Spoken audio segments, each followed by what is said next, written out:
தந்தை மகன் தூயாவின் பெயராலே ஆமேன். மத்தேயு எழுதிய நற்செய்தியிலிருந்து வாசகம். அதிகாரம் 17, இறைவசனங்கள் 10 முதல் 13 முடிய. இயேசுவும் சீடர்களும் மலையிலிருந்து இறங்கி வந்தபோது சீடர்கள் அவரிடம், எலியாதான் முதலில் வரவேண்டும் என்று மறைநூல் அறிஞர்கள் கூறுகிறார்களே, அது எப்படி என்று கேட்டார்கள். அவர் மறுமொழியாக, எலியா வந்து எல்லாவற்றையும் சீர்படுத்தப் போகிறார் என்று கூறுவது உண்மையே. ஆனால் நான் உங்களுக்கு சொல்கிறேன், எலியா ஏற்கனவே வந்துவிட்டார். அவரை மக்கள் கண்டுணரவில்லை. மாறாக தாங்கள் விரும்பியவாறெல்லாம் அவருக்கு செய்தார்கள். அவ்வாறே மானிட மகனையும் அவர்கள் துன்புறுத்துவார்கள் என்றார்.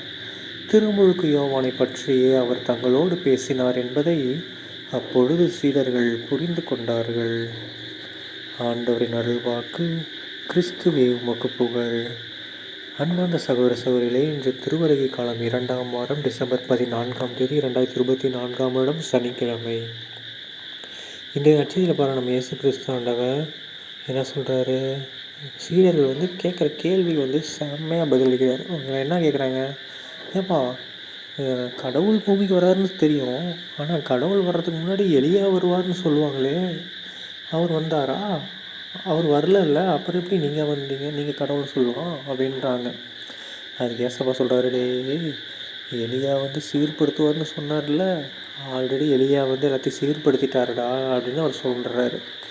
அப்போ தான் எல்லாருக்கும் புரியுது, ஓ ஆமாம், இல்லை நம்ம எல்லாரையும் திருமுழுக்கு யோவான் நம்ம எல்லாருக்கும் கடவுள் வர்றதுக்கு முன்னாடியே பூமியை சீர்படுத்திகிட்டு இருந்தார், ஆயத்தப்படுத்திகிட்டு இருந்தார். கடவுளின் வருகைக்காக, இயேசு கிறிஸ்துவின் வருகைக்காக ஆயத்தப்படுத்திகிட்டு இருந்தார். அப்போ அவர் தான் எலியா அப்படின்னு அவங்க அப்போ தான் புரிஞ்சுக்கிறாங்க. ஸோ அதுக்கு அடுத்து வரக்கூடியது கடவுள் தான். ஸோ இயேசப்பா கடவுள் தான் அப்படிங்கிறத அவங்க அப்போ தான் புரிஞ்சுக்கிறாங்க. அவங்களால அப்போ புரிஞ்சுக்கிட்டாங்க. நம்மளாம் எப்போ புரிஞ்சுக்க போகிறோன்னு தெரியல. ஓகேங்களா?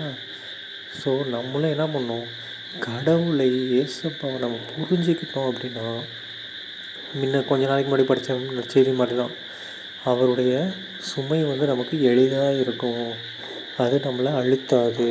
ஓகேங்களா?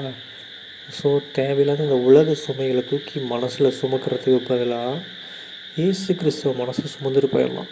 ஓகேங்களா? அவர் நமக்கு சரியான வழிகாட்டுவார். அந்த சுமை தான் தேவையான சுமை, தேவையில்லாத சுமை சுமந்துட்டுருக்கோம். ஓகேங்களா? தந்தை மகன் தூயாவின் பெயராலே ஆமேன். இயேசுவுக்கே புகழ், இயேசுவுக்கே நன்றி, மரியே வாழ்க, இயேசுவின் ரத்தம் ஜெயம், அல்லேலூயா, பிரைஸ் தி லார்ட்.